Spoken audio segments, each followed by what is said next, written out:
Hey everybody, I'm up here kind of in the corner because I got my camera so that you guys can see how my spraying setup is. So a lot of people ask about how to spray cloth diapers. And first off, one thing that'll definitely be brought up in any of the groups that you see is that if your baby is exclusively breastfed, you don't have to spray the diapers. It's water soluble. But as soon as you start purees or baby-led weaning or whatever you choose to do, if you start supplementing with formula, if at any point you do any of that, they're no longer exclusively breastfed, then you do have to spray. The risk, if you do just throw it into your washer and they're not exclusively breastfed, is you will have poop in your washing machine. So that's a little awkward and you don't want that.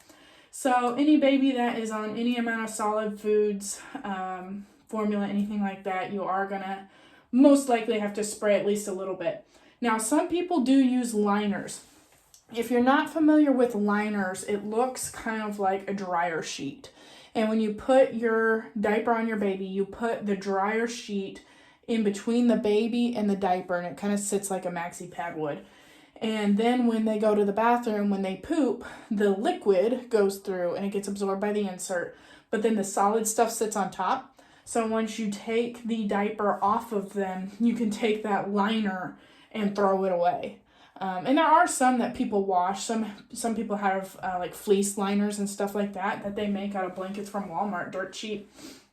Those can be reused. And then some people have disposable ones. They just throw them right in the trash. So that will cut down on the amount of spraying you have to do. I personally don't use liners. So you're not going to see that in my video today. This is just about good old-fashioned spraying. So I would just go ahead and say if your baby's exclusively breastfed now, this video is still for you because that kid's going to eat at some point. So you will transition them to solid food one day down the road. So just be ready for that because you will start spraying sooner than later. It happens really quick. So I have my own setup in my bathroom. Figure out what works best for you. I keep a bucket. And this is just like a wash basin from Dollar General. It's like $1. It's actually what I bathed my daughter in when she was a baby. And as the day goes on, if it's a weekend, I work full time. So on the weekends, as I change her, I just throw them in here and it accumulates throughout the day. There's no smell or anything with it usually. And then at the end of the day, I spray everything. And I'm on that schedule because she also goes to daycare. So obviously I can't spray as we go with her being at daycare because I don't have access to the diapers. So every night I just empty her wet bag in here and then I comb through them and I spray them. So the way they come to me from daycare is if they're just random like this, for the most part, it's just a pee diaper. So I always separate them too. But then I use the little dog poop bags that you find at like Dollar General and Walmart. But they either ran out of them or this is what was most handy at daycare today. So that tells me that that one is a poop diaper. So we'll watch out for that one. Everything else looks good. So I keep that sitting next to the bathtub. And then I keep a hamper right here. This is how I store our sprayed diapers. So they each tuck through a hole. And people, you can do it however you want. It doesn't have to be done this way. Some people store theirs in a wet bag. I had issues with smell that way. And just throwing them in the laundry basket, I had issues with smell. So I have to put mine through these holes and I rinse everything, including pee diapers. A lot of people will tell you don't have to rinse pee diapers. Cool, that probably works for some people, but it doesn't work for us. When we did that, it smelled terribly. So we rinse everything every night. And that's another thing. If you do the wet bag, those people typically only wash, every 3 to 4 days. So their stuff stays in there for 3 to 4 days versus I do spray every night. So it's whatever works for you. Don't feel like you have to do it one specific way. This is a diaper with converters on it. I'll do a video over converters one day because this makes it really easy for daycare and grandparents. So pull that off. So the actual sprayer, there's different ways you can do this. There are sprayers that you buy online that will attach to the bottom of your toilet. That way you'll only get cold water. That's up to you, that's personal preference. I want hot water. So this is, I think, $20 from Lowe's. And it's marketed like as a pet or child sprayer. And it's just like a long shower head attachment. It just is attached to the top of the shower. And it's just got a basic on-off. The water temperature is controlled just like you would a shower attachment. So this is what I use. It works great. Like I said, it's from Lowe's. I'll see if I can link it below. So this happened to be a poo diaper. So just throw that in the trash. I'm not a germaphobe, so I just get hands-on. So, and you'll see, like, I'll scratch my eyes and stuff. I'm not a germaphobe, but if you wanted to wear gloves, something like that, you definitely could. So I pull the inserts out. My poop diapers sit right here, and they wait for later. This one I pulled the inserts out of earlier for something else. This one's just a pee diaper. So I just got my little collection going down here. It's funny how much your face starts itching when you start doing something like this.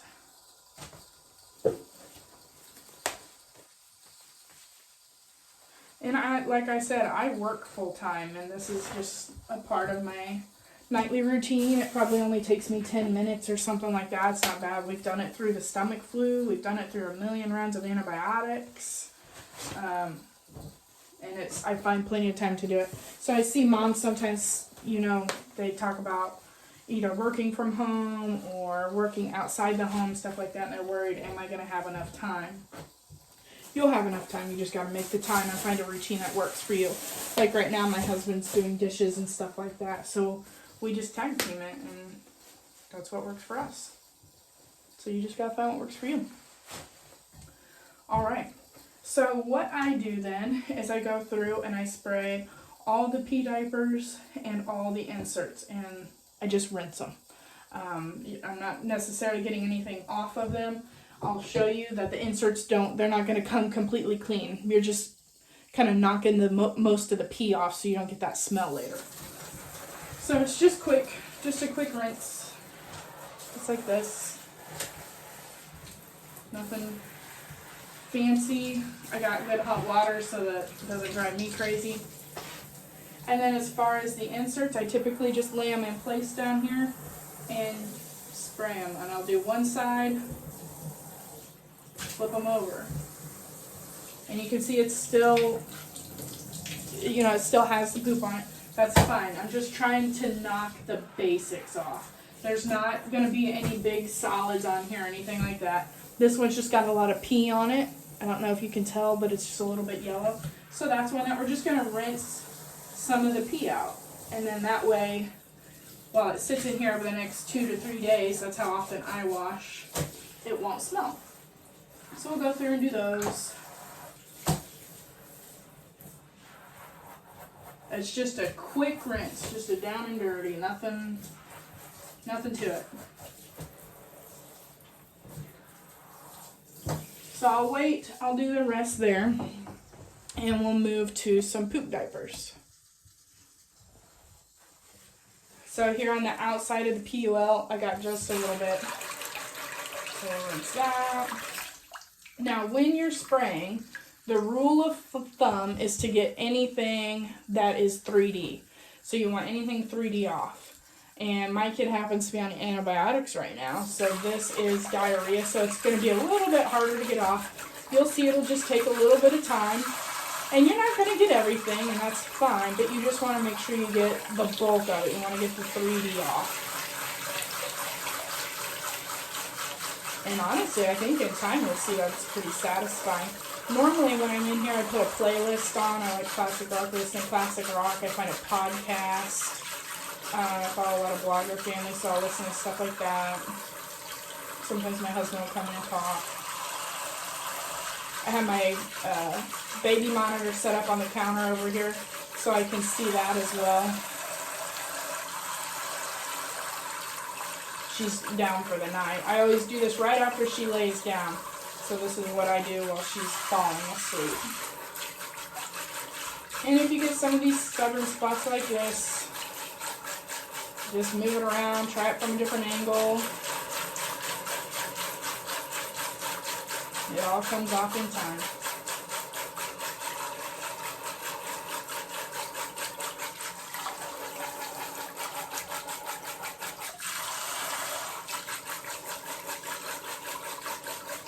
This is also another reason why we always want to do 2 washes with cloth diapers, is that first one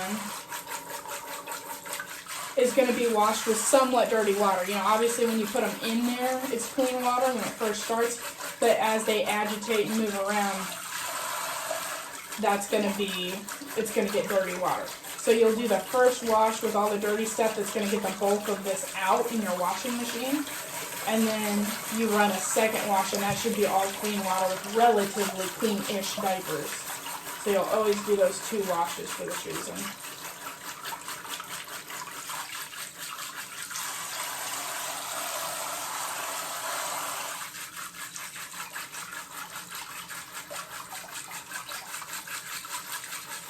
And I just always wash my hands afterwards.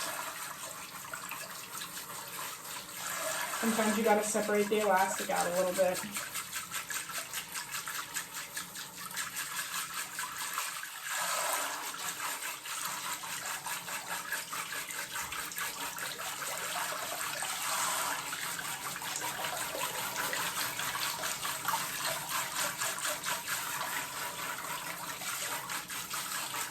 Most of what's on here right now, I'm just kind of doing a second run through, is just staining. It's not really anything 3D. So we'll get this up top here. And then that is fine. That's pretty much everything 3D off of this diaper. So we'll call that one good.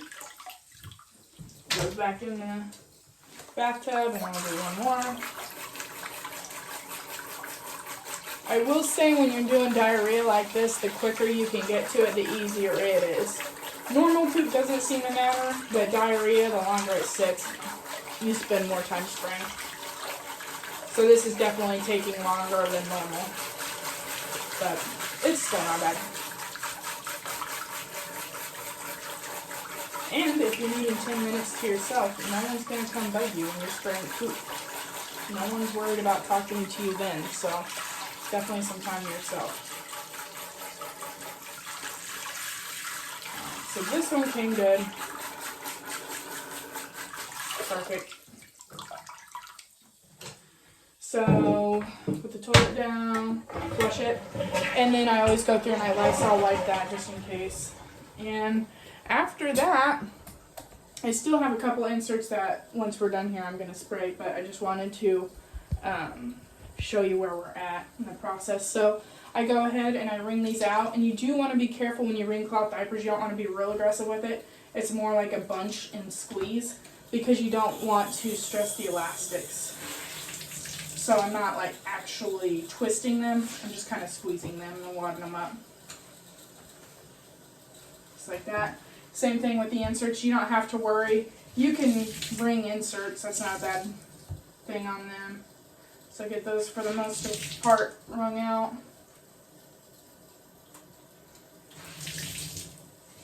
And then I just string them through my hamper here. And then I have my hamper figured out. I know exactly what my load size should be when I wash my cloth diapers. So once I get to the top, I know I'm done. That's a full load. So that's how you wash cloth diapers. That's how you rinse them, actually. I'll get into washing a little bit later, but that's just a basic rinse, just so that you know, so it doesn't seem too intimidating. It's not bad. It just takes a little bit of time. So if you have any questions, drop them in the comments below. And then you can always join my Facebook group, Cloth Diapering Uncensored, where we talk more about things like this. We talk questions, we talk brands, there's sales, promos, all kinds of good stuff like that. So don't be afraid to come over and join. And again, let me know if you have any questions in the comments.